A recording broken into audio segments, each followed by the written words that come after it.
하둘셋. 안녕하십니까. 3화이럴입니다. 김성동 교수님 제5판 형법총론 2회독 453페이지에 제4절 중지미수범의 처벌 문제 보겠습니다. 3화이럴 TV 1차 구독 추천을 부탁드리고 유튜브 구독을 권합니다. 중지미수의 처벌은 기수범의 법정형을 기준으로 그 형을 감경하거나 면제해야 한다. 필요적 감면 사유.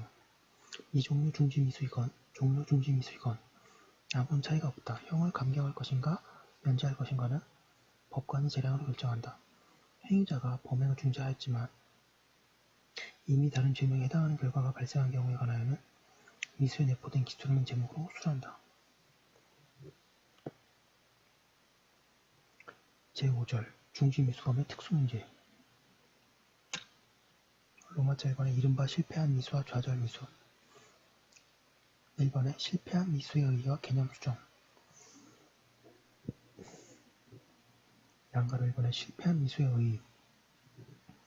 실패한 미수란 범행의 계속적 수행이 무의미하거나 불가능한 경우로서 중지미수범 성립이 원칙적으로 불가능한 미수를 말한다. 예컨대 100만원을 절취하려고 다른 사람의 주머니에 손을 넣었으나 1000원밖에 없어서 절취행위를 중단한 경우가 454페이지 여기에 해당하는 사례로 이해되고 있다.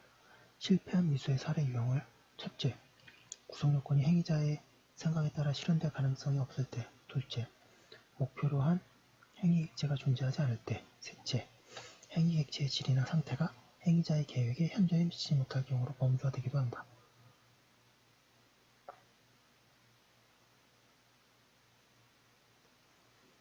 양가로 2번에 실패한 미수의 개념 수정.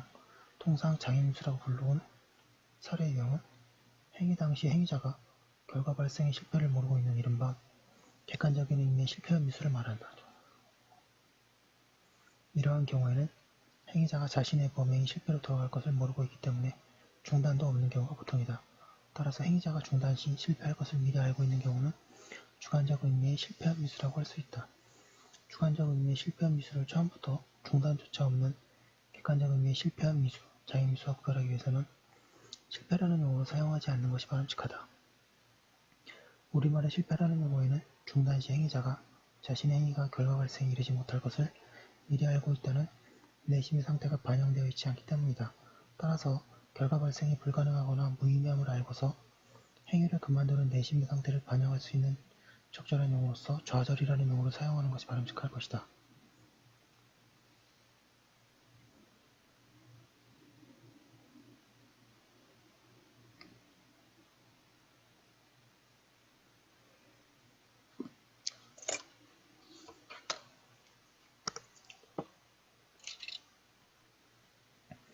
이번에 좌절미수와 중지미수. 양가로 1번에 좌절미수의 의의. 좌절미수란 행위자의 생각에 따를 때 실패한 미수, 주관적으로 실패한 미수를 의미한다. 좌절미수는 행위자가 객관적인 실패 그 자체를 알고 있는 경우에도 인정될 수 있지만 다른 한편 행위자가 객관적으로 실패하지 않을 것을 실패한 것이라고 오인한 경우에도 인정될 수 있다.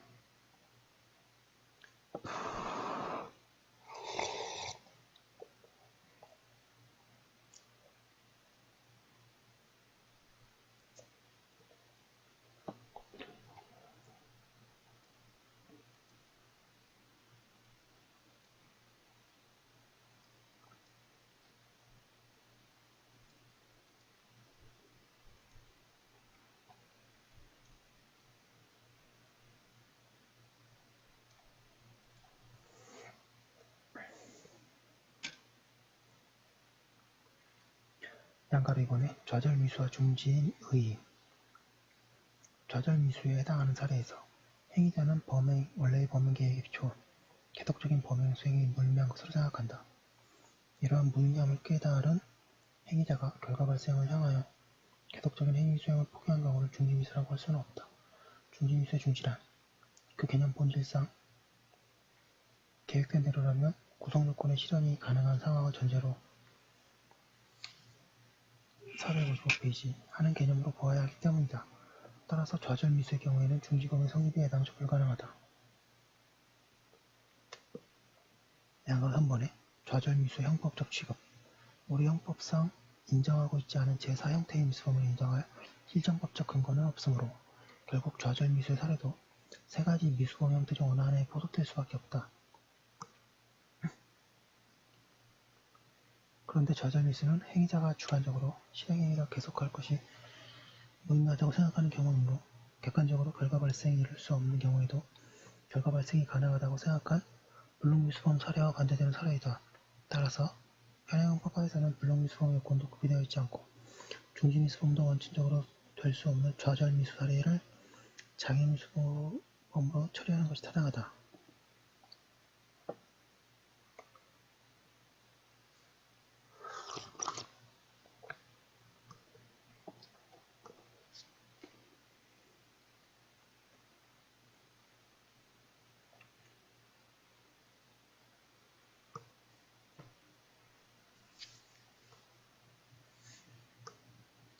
두 번째 1번의 불능미수의 중지 1번의 불능미수의 중지 사례에 대한 형법적 제거 어떠한 미수행위가 불능미수범의 요건을 갖추고 있어서 애초부터 결과 발생이 불가능한 경우가 있다. 이러한 경우에 그 사실을 모르는 행위자가 실행행위를 종료하기 전에 더 이상 행위를 중지하거나 실행행위를 종료한 후에 결과 방지를 위한 노력을 기울이는 경우를 불능미수의 중지라고 한다. 이러한 경우를 불능미수로 처리해야 하는지 중지미수로 처리해야 하는지가 문제된다. 2번의 해결 방안 행위자의 행위가 미종료 미수에 해당할 경우에는 행위자가 결과가 불발에 그칠 것이라는 것을 모르는 상태에서 착수한 행위를 중지하면 자의성이 인정되는 한 당연히 중지미수범의 규정이 적용될 수 있다. 그러나 중지미수의 경우 결과 발생이 불가능한 때 행위자가 이를 모르고 결과 방지를 위하여 진지한 노력을 하였을 경우 결과의 불발생은 그러한 노력과는 무관하다. 따라서 이 경우 중지에 대하여 중지미수범의 규정을 적용할 수 있느냐가 문제된다. 456페이지 양가 1번의 적극설 결과 방지를 위한 진지한 노력이 있을 경우에 형의 균형을 고려하면 불능미수에 대한 중지를 인정하여 중지범의 규정을 적용하는 것이 사리 합당하다고 보는 견해이다. 이 견해는 불능미수범의 형은 인위적 감면이지만 중지미수범의 형은 필요적 감면이므로 중지범의 규정을 적용하지 않으면 결과 방지를 위한 노력으로 인해 결과 발생의 위험성이 적은 경우를 그러한 노력도 없이 결과 발생의 위험성이 상대적으로 큰 경우에 비해 문법계 취급하는 불합리한 결과가 생기는 것을 막아야 한다는 점을 근거로 삼고 있다. 양가 2번 소극설 이 입장은 결과 발생의 방지라는 위헌법 제26조 호단의 요건을 엄격히 해석하여 결과 발생에 실질적인 방지가 있어야 한다는 견해이다. 소극설 따라서 방지를 위한 노력만으로 실제적인 방지라고 할 수 없기 때문에 불능미수에 대한 중지를 인정할 수 없다고 한다.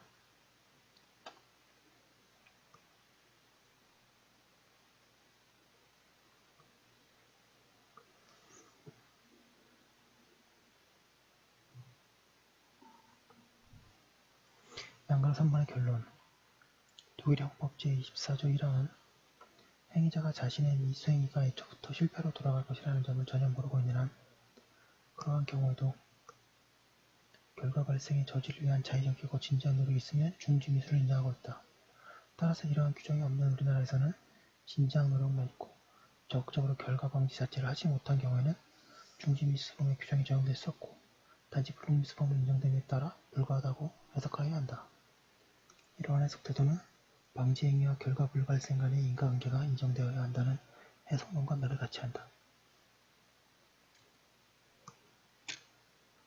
로마자 3번의 미수에 내포된 기수, 가중미수 이른바 미수에 내포된 기수란 행위자가 범행을 중지하였으나 그 범행으로 인하여 다른 죄명에 해당하는 결과가 발생함으로써 기수가 된 범죄가 중지미수 안에 내포된 경우를 말한다. 예컨대 피해자를 살해하려고 칼로 찔러서 상해를 입힌 뒤에 자의적으로 범행을 중지한 경우가 여기에 해당한다. 이러한 경우 이미 발생한 결과를 어떻게 취급할 것인가가 문제된다. 이 문제는 457페이지 중지함으로써 인정되는 중지미수범과 발생한 경한 기수범에 관한 경합의 문제로 규착된다. 1번의 법조 경합 관계에 있는 경우 예컨대 살인의 중지미수가 살해의 기수를 내포하는 경우와 같이 살인의 중지미수범과 상해죄의 기수범이 법조 경합의 보충 관계에 있는 경우에는 경한범죄의 기수는 중한범죄의 중지미수에 흡수되어 존재되지 않는다. 이번에 상상적 경합 관계에 있는 경우 중지미수와 기수가 상상적 경합 관계에 있는 경우에는 그 처벌 문제와 관련하여 견해가 갈린다. 제1설은 행위자가 실현한 범죄의 기수범의 법정형에 따라 처벌되어야 한다는 견해이다. 중지미수의 경우에는 그 선택형의 면제가 포함되어 있으므로 실현된 범죄의 기수가 항상 중한죄로 되기 때문이라고 한다. 이에 반해 제2설은 중지미수에 의한 형의 감면 효과를 상상적 경합의 처리를 위한 법정형의 비교 단계에서는 개입시키지 않고 중한 법정형을 먼저 선택해야 한다는 견해이다. 제1설은 중지미수의 법효과를 처음부터 적용하는 태도이고 제2설은 모두 기수범이 되는 것을 전제로 중한 법정형이 어느 것인지를 선택한 후에 중지미수의 법효과를 사후적으로 적용하려는 태도이다. 생각컨대 이설은 상상적 경합의 비교 단위를 만들기 위해 중지미수 사례를 인위적으로 기수라고 상정한 후에 중한죄를 선택하고 있다는 점에 문제가 있다. 따라서 중지미수 사례를 처음부터 중지미수로 취급하는 이설이 타당하다.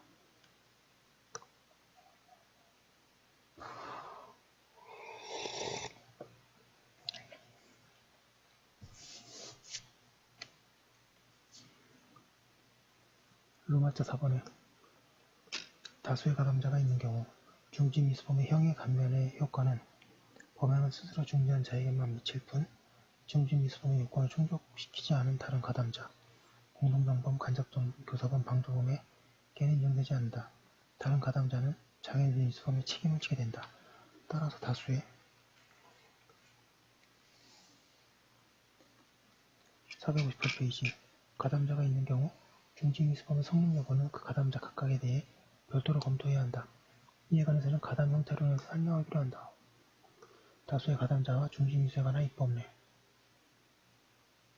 우리 헌법은 단독범의 중지미수에 관한 규정만 있고 다수의 가담자가 있는 경우에 중지미수가 성립하기 위한 요건에 관한 규정은 없다. 독일에서는 한 범죄에 다수의 가담자가 존재하는 경우에 중지미수범의 성립 요건을 단독범죄의 경우보다 훨씬 강화하는 규정을 두고 있다. 즉, 다수의 가담자가 존재하는 경우에는 이 종류 미수에 불과하더라도 단순히 더 이상의 행위를 하지 않는 것, 실행행위의 개독을 포기만으로 부족하고 원칙적으로 결과 발생이 저지되어야 중지미수범으로 인정해주고 있다. 다만 이 행위가 중지의 의사를 가진 자의 원조 없이는 기수에 이를 수 없거나 그 자의 선행 가담과 전혀 무관하게 행해지고 있는 경우에는 결과 발생에 현실적 저지가 없더라도 저지를 한 위한 자의적이고 진지한 노력만 있으면 족하다는 예외 규정이 있다고 하고 있습니다. 그 중지미수가 자의성 위주로 보시면 좋고요. 나머지는 이런 게 있구나 이렇게 알아두시면 좋습니다. 여기까지 한 거 올려두고 또 다음 거 이어서 하도록 하겠습니다.